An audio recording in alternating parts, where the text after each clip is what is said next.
अस्सलाम वालेकुम स्टूडेंट। आज हम 6 चैप्टर की एक्सरसाइज 6.4 का क्वेश्चन नंबर 4 सॉल्व करेंगे।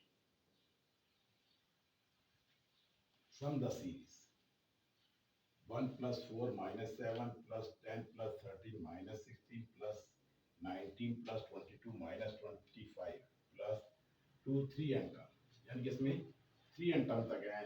हम क्या करते हैं, इसमें क्या करेंगे, हम 3 टर्म जो से इनको ऐड कर लेते हैं। तो जब इसको ऐड करेंगे तो हो जाएगा +5 - 7 तो -2, या जाएगा 13 में से 16 निकाल देंगे तो प्लस का 7,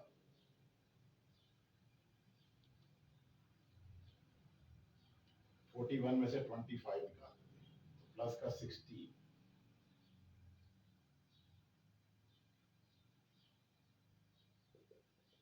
इसको एन टर्म तक कर लेते हैं। ठीक है, अब हमने इसको क्या कर लिया, सिंगल एन टर्म तक ले आए।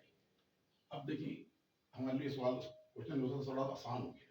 अब ये हमारे पास बन गया, हमारे पास A1 - 2, डी की वैल्यू हम निकाल लेते हैं, 7 - -2 तो ये हो जाएगा 9, माइनस माइनस प्लस 2 तो ये बन गया 9, और एन जो है वो एन ही है। ठीक है, तो अब इसमें हम क्या है, सम का फॉर्मूला लगा लेते हैं। S n is equal to n over 2 2a plus n minus 1b। N की वैल्यू हमारे पास एन ही है, 2 और एन ए की वैल्यू हमने कितनी निकाली, -2 प्लस एन -1, और डी की वैल्यू हमारे पास आई है 9। ये बन गया हमारे पास n ओवर 2 -4, ये 9 से मल्टीप्लाई करेगा हो जाएगा +9n और -9, ये हो गया हमारे पास n ओवर 2 -13 + 9n। ठीक है, यहाँ से हो गया हमारे पास n ओवर 2 -13 और +9n।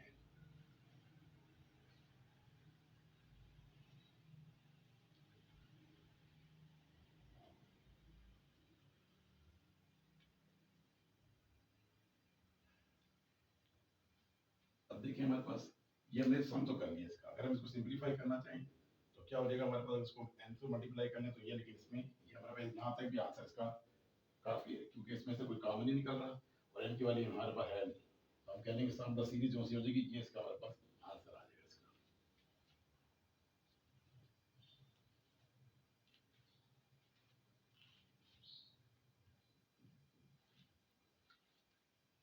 6.4 question number 6, if Sn is equal to n into 2n minus 1 then find the series, यानी इसकी सीरीज फाइंड करके बताएं कि वो इससे ये हल होगा। देखिए हमारे पास लिखा हुआ है Sn is equal to n 2n minus 1। हम पहले कर लेते हैं, लेफ्ट कर लेते हैं, n is equal to 1 2 3 and so जितने मर्जी हम कर सकते हैं। ठीक है, पहले हम निकाल लेते हैं इसमें फर्स्ट सम जो करते हैं, 1 2 n की वैल्यू 1 -1 वालेगा 2 से 1, उसका मतलब है ये हमारे पास पहले आ गया। इसका मतलब ये क्या है, A1 है हमारे पास, यानी कि सब जो एक रकम थी उसका सम जो करेंगे वो S1 होगा, तो A1 ही होगी, जो उसकी पहले जो S1 होगा वो A1 ही होगा। तो इसका मतलब है ये हमारे पास A1 जो सा आ गया, ये 1 आ गया। अब हम 2 पुट करते हैं,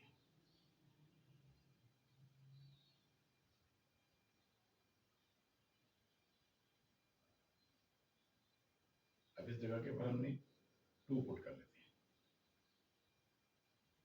तो ये बन जाएगा हमारे पास 2 4 -1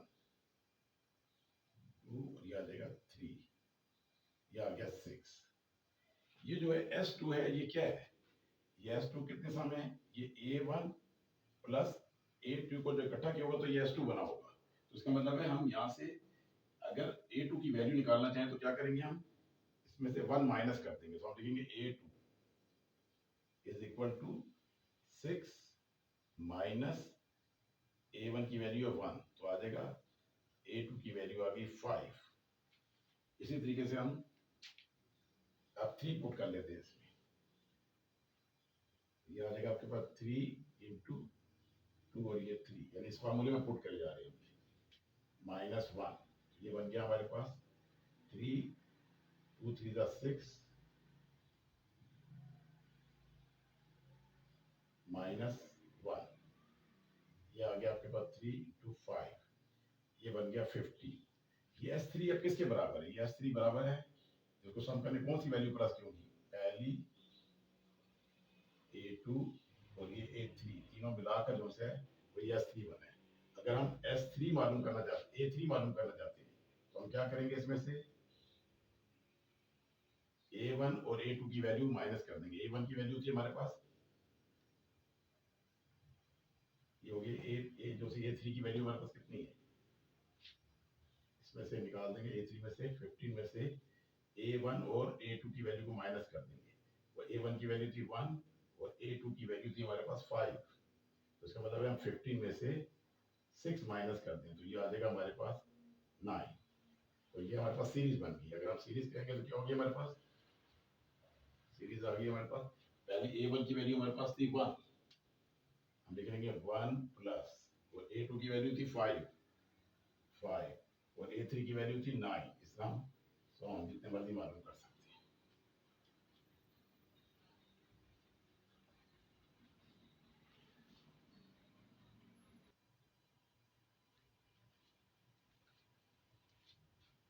सिक्स पॉइंट फोर का क्वेश्चन नंबर 7, ये काफी इंपॉर्टेंट क्वेश्चन है। ये the ratio of the sum of n terms of series in arithmetic question is 3n plus 2 ratio n plus 1। कह रहे देन कह रहे find the ratio of their 8 term, यानी कि जो इनकी 8 टर्म की रेशियो की वो फाइंड करनी है। तो क्योंकि सम की बात कर रहा है तो मैं इसका ऐसे लिख सकता हूँ, इसे Sn रेशियो, इसका ऐसे लिख लेते हैं, ठीक है, is equal to 3n plus 2 ratio n plus 1। तो इसको हम ऐसे भी लिख सकते हैं, Sn is equal to 3n plus 2 over n plus 1। अब इसका सम का फार्मूला है वो क्या है, वो है n over 2 2a plus n minus 1d, और इसी तरह से इसका हो जाएगा n over 2 2a plus n minus 1d is equal to 3n plus 2 over n plus 1। ठीक है, इसको इस तरह भी लिख सकते हैं, फार्मूले हमने लिख दिए, ये क्या चीजें कट गई। अब देखिए ये लिखा हुआ है 2a plus n minus 1d, इसको हम ऐसे भी लिख सकते हैं 2a plus n minus 1 over 2d। इसी तरह नीचे को भी लिख सकते हैं हम 2a plus n minus 1 2 और ये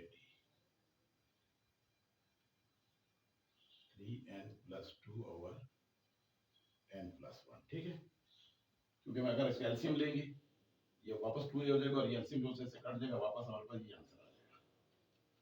ये हमने कर दिया इसको, ठीक है। अब देखिए एक चीज हमारे पास फार्मूला होता है, जैसे देखा हमारे पास a8 किसके बराबर है, 8 बराबर है a plus 7d।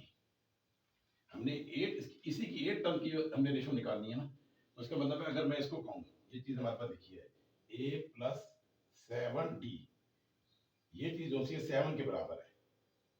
अगर इसको देखें ना a प्लस, मैंने क्या कहा है a8 is equal to a plus 7d के बराबर होता है। ये ना, इसका मतलब ये रकम जो है 7d, अगर 8 हम मालूम करना चाहेंगे तो ये क्या चीज है n minus 1 over 2 7 के बराबर है। तो हम यहाँ से एक वैल्यू निकालते हैं, हम कहेंगे n minus 1 over 2 is equal to 7।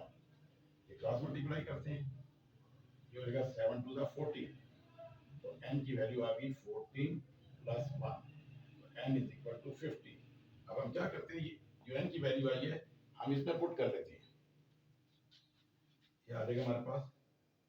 अगर हम इसकी रेशो करेंगे तो ये होता है A8, ये तो क्या बन जाएगा हमारे पास, ये n की जगह पे हम लगाते हैं 50 प्लस 2, और इस n की जगह पे लगाते हैं 50 प्लस 1, तो ये बन गया हमारे पास 45 प्लस 2, 15 और 1 16, तो ये आ गया हमारे पास A8 ओवर, क्योंकि रेशियो जो बन गया हमारे पास 47 ओवर 60 बन जाएगा हमारे पास। अगर हम कहें A8 ratio is equal to 47 ratio